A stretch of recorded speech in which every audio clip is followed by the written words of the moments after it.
नमस्कार, जय हिंद दोस्तों, क्या हाल है सारे शेयर भाई हो गया। आई होप आप लोग बिल्कुल बढ़िया हो गए और मचा रहे होगे अपनी लाइफ में। आज एक नहीं दो कॉम्पैक्ट एसयूवीज के बारे में बात होगी और सबसे बड़ी खुशखबरी मारुति लवर्स के लिए, मारुति ब्रेजा का facelift finally under boot CNG के साथ स्पाई हो गया है और ये बहुत जल्द लॉन्च होने वाली है। और इसके साथ ही hyundai की एक नई एसयूवी स्पाई हुई है जो कि टाटा सियारा की तरह लग रही है, अगर मैं उसकी लाइट्स और रियर प्रोफाइल की बात करूं। और अगर हम साइज की बात करें तो टाटा पंच जैसी लग रही है। तो समझ नहीं आ रहा भाई क्या सीन है। दोनों गाड़ियों के बारे में बात होगी, तो चलो फटाफट से वीडियो को स्टार्ट करते हैं। लाइक नहीं करा, सब्सक्राइब नहीं करा तो कृपया कर लें। Let's go. तो सबसे पहले आप लोगों के साथ शेयर कर देता हूं ये स्पाई शॉट जो नया नवेला है, बिल्कुल ताजा ताजा। यहाँ पर आपको under body mounted single CNG tank देखने को मिल जाएगा। जी हाँ, ये वही टैंक है जो मारुति विक्टोरिस के अंदर भी आप लोगों ने देखा था। मारुति ब्रेजा सीएनजी की सबसे बड़ी कमी ये थी कि भाई इस सीएनजी में बूट स्पेस नहीं था और नेक्सॉन काफी सेल्स खा जाती थी क्योंकि वहां पर आपको ट्विन सिलेंडर सीएनजी देखने को मिलती। तो यानी कि अब मारुति ब्रेजा लवर्स आपको फाइनली एक राहत मिलेगी कि लो भैया, फेसलिफ्ट में आपको अंडर बॉडी सीएनजी देखने को मिल गई। अब दोस्तों, क्योंकि ये जो स्पाई शॉट है ये बिल्कुल क्लीन है, आपने नोटिस किया होगा कि ये कैमोफ्लाज नहीं है, यानी कि कैमोफ्लाज वाली गाड़ी नहीं घूम रही है। मारुति ने इसको ओपनली छोड़ दिया है भैया, सड़कों पे खुले सांड की तरह जाओ घूमो और लोगों को दिखाओ कि अंडर बूट सीएनजी आने वाली है, क्योंकि इसके सारे टेस्ट कंप्लीट हो गए हैं। मुझे लगता है हिल्स पे भी टेस्टिंग हो चुकी है, हाईवेज पे भी हो चुकी है। तो यानी कि इसका मतलब क्या है कि बहुत ही जल्दी ये गाड़ी लॉन्च होने वाली है। और जैसा मैं आप लोगों को बताकर चल रहा था कि ब्रेजा फेसलिफ्ट काफी जल्दी आ सकती है और मैंने जो एक्सपेक्टेड टाइमलाइन रखी हुई थी कि 3-4 महीने में लॉन्च हो जाएगी, तो कोई बड़ी बात नहीं है, उससे पहले ही लॉन्च हो जाए। जल्दी लॉन्च करना इनकी मजबूरी है भाई। आप ये देखो कि कितने सेल का लॉस हो रहा है मारुति ब्रेजा का। कहाँ ये टॉप 10 में हुआ करती थी, टॉप 10 से बाहर हो चुकी है। मंथली सेल करा करती थी 15 से 17 हजार, आज की डेट में 10-12 हजार मंथली यूनिट पे आ चुकी है। मारुति जैसी गाड़ी के लिए 5-7 हजार कार का सेल कम होना पता है कितना बड़ा लॉस है। कई सारे तो ऐसे कार ब्रांड है जो कुल मिलाकर भी 5-7 हजार सेल नहीं कर पाते, तो ये बहुत बड़ा नंबर होता है देश के हिसाब से। पहले ब्रेजा में कमी क्या थी कि भैया इसके अंदर रिलायबिलिटी थी, माइलेज था, 4 स्टार था, ठीक था, डिसेंट सेफ्टी थी, पर बूट स्पेस नहीं था सीएनजी में। अब इन लोगों ने वो भी डाल दिया, तो भैया कंप्लीट हो गई। और भी क्या अपडेट्स है, चलो देखते हैं। उससे पहले एक बार इंजन स्पेसिफिकेशंस के बारे में बात कर लेते हैं कि लेटेस्ट क्या आया है। तो 1.5 लीटर का नेचुरल एस्पिरेटेड इंजन आ रहा है। कोई नया इंजन यहाँ पर नहीं फिलहाल मेंशन हुआ है, यानी कि आपको यहाँ पर 101 bhp और 137 न्यूटन मीटर टॉर्क मिलेगा पेट्रोल में। सीएनजी जो है ये आपको 87 bhp देगा और 121.5 न्यूटन मीटर टॉर्क देगा। ट्रांसमिशन भी 5 ही रहने वाले हैं, 6 गियर का कोई सेंस नहीं है क्योंकि कोई टर्बो फिलहाल यहाँ पर नहीं दिया हुआ।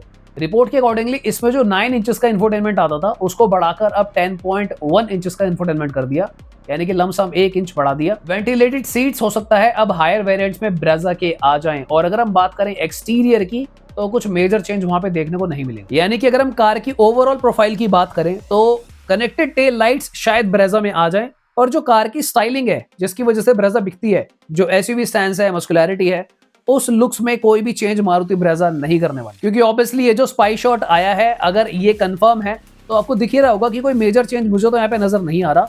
अगर होना भी होगा तो 50-50 है कि कनेक्टेड टेल लाइट डाल दो। अदर देन दैट, अगर हम इंटीरियर्स की बात करें तो उसको लेकर अभी फिलहाल इस रिपोर्ट में कुछ नहीं दिया, क्योंकि इंटीरियर का स्पाई शॉट मुझे मिला ही नहीं, तो कुछ नहीं कह सकते कि इंटीरियर में इन्होंने क्या चेंज करा, क्या चेंज नहीं करा।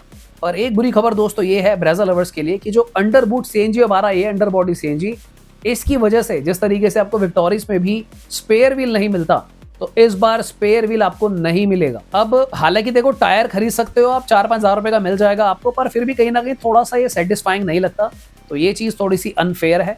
इनफैक्ट अब ये भी नहीं पता हमें कि जो LXi बेस मॉडल है वहां पर जो हेडरेस्ट हटे हुए थे वो डाले हैं कि नहीं डाले हैं। तो सब्सक्राइब करके रखोगे तो सारे अपडेट्स मैं आपको देता रहूंगा। नेक्स्ट बात करते हैं hyundai की एक ऐसी एसयूवी जो भाई बहुत ही चमत्कारी एसयूवी मेरे को लगी। आपने रियलाइज किया होगा कि टाटा मोटर्स ने पंच की सक्सेस काफी सही देखी है, फेसलिफ्ट काफी वायरल हुआ, सियारा काफी वायरल हुआ। इन सबको देखते हुए hyundai ने एक अनोखी कार निकाली है। मैं यहाँ पे स्क्रीनशॉट लगा रहा हूँ, आप भी देखो। इसका जो रियर प्रोफाइल है, पहले तो मुझको लगा किसी ने सियारे की फोटो लगाकर इसको वायरल कर दिया है, और ऐसा कुछ भी नहीं है। पर जब मैंने ध्यान से इसका स्पॉइलर देखा, इसका रूफ रेल देखा, एलॉय व्हील्स देखे, क्लैडिंग देखी, तो मुझे रियलाइज हुआ कि नहीं भाई, ये सियारा नहीं है, ये कोई नई ही गाड़ी है। अगर आप इस कार का बॉक्सी स्टैंस देखते हो तो थोड़ा थोड़ा आपको टाटा पंच की भी याद दिलाएगा।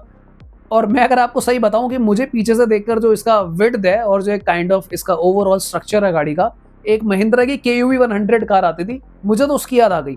अब इनकी एक आयोनिक ईवी आती है, उसमें भी इस तरीके का हेडलाइट यूज हुआ है, तो मान सकते हैं कि वहां से भी इंस्पायर्ड है, टाटा सियरा से नहीं है। और दोस्तों ये कार 4x4 होने वाली है, तो समझ रहे हो बिल्कुल शक्तिमान बनाया Hyundai ने। ये इसका नाम रख दो Hyundai शक्तिमान। क्या थोड़ा अटपटा सा लग रहा है, तो Hyundai सुपरमैन भी सही रहेगा। इस एक गाड़ी के अंदर आपको सब कुछ मिल रहा है, 4x4, सियारा का रियर प्रोफाइल, स्टैंड पंच वाला, फिट एंड फिनिश Hyundai वाली, इंजन भी अच्छा मिल रहा है आपको। और दोस्तों यहाँ पर एक ट्विस्ट ये है कि मुझे ऐसा लग रहा है, पता नहीं क्यों, ये ईवी हो सकती है, क्योंकि जब मैं इसका रियर प्रोफाइल देख रहा था तो मुझे इसका कोई दिखा नहीं ऐसा टेल पाइप या फिर पीछे साइलेंसर जो होता है, नजर नहीं आया मुझे। एग्जॉस्ट गायब होने की वजह से मैं ऐसा अनुमान लगा रहा हूँ कि शायद ये ईवी भी हो सकती है, कोई बड़ी बात नहीं। जिस साइज की ये कार है ना, तो देखो अगर तो ये ICE आती है, क्योंकि जरूरी नहीं है खाली ईवी आए, हो सकता है कि पहले हमें ईवी स्पाई हुई है और आने वाले दिनों में इसका पेट्रोल डीजल वर्जन भी स्पाई हो जाए। तो अगर तो ये पेट्रोल डीजल में SUV आती है, मजा बहुत आएगा। इस सेगमेंट में पंच की बहुत ज्यादा सेल होती है और कोई भी गाड़ी पंच को बीट ही नहीं कर पाई, क्योंकि पंच आपको अच्छी पावर दे रही है, सेफ्टी आपको दे रही है। बाकी सेगमेंट में जो गाड़ियां आती है, किसी में पावर नहीं है, किसी में सेफ्टी नहीं है, तो ऐसे ही चल रहा है। सही मायनों में भाई एक टफ कॉम्पिटिटर की जरूरत है जो टाटा पंच से मुकाबला करे, और ये जो गाड़ी है मुझे लग रहा है कुछ कुछ मायनों में शायद ऐसा कर पाए। अगर ये पेट्रोल में आती है तो मुझे लगता है कहीं ना कहीं हम इसको 6-7 लाख रुपए से एक्सपेक्ट कर सकते हैं, और अगर डीजल में भी आएगी तो 9 लाख रुपए के आसपास तक जा सकती है, क्योंकि इस कार की जो डायमेंशन है वो छोटी है। मुझे कहीं ना कहीं ये पंच के आसपास लग रहा है, अंडर 4 मीटर ही लग रही है। पर अगर ये ईवी होती है तो मानकर चलना फिर भाई 12-13 लाख रुपए का सौदा ये बैठ जाएगा। Hyundai जो है, ऐसा लगता है कि टाटा मोटर्स की रीसेंट सक्सेस को देख के या फिर प्रोडक्ट स्ट्रैटेजी को देख के काफी इंप्रेस हो गए। टाटा मोटर्स ने सियरा को लाया भी, वायरल भी करा, 70,000 बुकिंग भी उठा ली और डिलीवरीज भी स्टार्ट होने वाली। पंच का फेसलिफ्ट आया, वायरल हुआ, उसकी भी दबाकर बुकिंग्स आने ही वाली है। मुझे बाद में ये लगा कि कहीं एक्स्टर का फेसलिफ्ट तो नहीं है, पर यार मैं एक बात बताऊं, एक्स्टर की प्रोफाइल ऐसी है ही नहीं। एक्स्टर का अगर फेसलिफ्ट आएगा तो फेसलिफ्ट में कभी भी गाड़ी का डिजाइन चेंज नहीं करते, वो तो फिर नेक्स्ट जेन में होगा।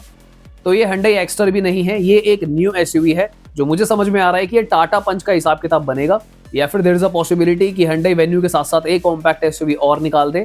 बाकी रिपोर्ट्स में एक चीज क्लियर लिखी हुई है कि जिन लोगों ने इसको स्पाई करा था, उन लोगों ने इस कार के अंदर एक 10 इंचेस का इंफोटेनमेंट सिस्टम भी देखा है। अब हो सकता है 12 इंच का भी हो, 10 इंच का भी हो, इतना तो पता नहीं चलता, बट इंफोटेनमेंट लगा हुआ था बड़ा। डिजिटल इंस्ट्रूमेंट क्लस्टर भी नोटिस करा गया और साथ ही में 360 कैमरा भी नोटिस करा गया। एडास की कोई खबर नहीं है, पैनोरामिक सनरूफ है या नहीं है ये हमें नहीं पता, पर सिंगल पेन सनरूफ यहाँ पर आ सकती है। पर मुझे ये पॉइंट पढ़ के काफी हैरानी हुई, इसमें लिखा हुआ है कि ये Hyundai की मस्कुलर SUV होने वाली है जिसका बॉक्सी स्टैंस है और ये ऑफ रोडिंग में भी काम आएगी। तो अब इस तरीके की छोटी कार जो ऑफ रोडिंग भी कर पाए, सब कुछ कर पाए, ऐसी एक ही गाड़ी है इंडिया में जो मारुति के पास है, जिम्नी। और ये गाड़ी जो है दिखने में थोड़ी सी ऊंची भी लग रही है, तो कुछ समझ नहीं आ रहा कि Hyundai करना क्या चाह रहे हैं। भाई सियरा जैसी लाइट्स लगा रखी है, टाटा पंच जैसा SUV स्टैंस है। अगर मैं कार की विड्थ की बात करूं तो KUV 100 की याद दिला रही है। अब अगर ये 4x4 लेकर आते हैं तो Hyundai जिम्नी टाइप हो जाएगी। अच्छी बात यह है कि इस गाड़ी पे ज्यादा टैक्स आपको पे नहीं करना पड़ेगा, क्योंकि इसकी जो डायमेंशन है उससे एक बात तो क्लियर हो रही है कि ये जो गाड़ी है एक 4 मीटर की कार है। तो यानी कि जो एक्सपेक्टेड है, मुझे जो लग रहा है, चांसेस तो ये है कि ये पंच के साइज की गाड़ी हो, मिनी SUV हो। पर देखा जाए तो यार पंच भी आज के डेट में थोड़ी लेंथ बढ़ा दी है उसकी, 4 मीटर काइंड ऑफ ही मान लो। तो अगर ये कहीं ना कहीं वेन्यू या नेक्सॉन टाइप भी होती है तो भी कोई प्रॉब्लम नहीं है, वहाँ पे व्हील बेस आपको ज्यादा मिलेगा, स्पेस ज्यादा मिलेगा और टैक्स फिर भी लॉजिकल ब्रैकेट में रहेगा, ज्यादा नहीं बढ़ेगा। तो एक बार मैं आपको याद दिला दूं, अगर आप लोगों ने अभी तक सब्सक्राइब नहीं करा है तो कृपया करके कर लीजिए। टाइमली मैं आपको सारी अपडेट्स देता रहूंगा। तो फिर आज के लिए इतना ही, मिलता दोबारा किसी और दिन। Thank you so much for watching, bye bye, take care.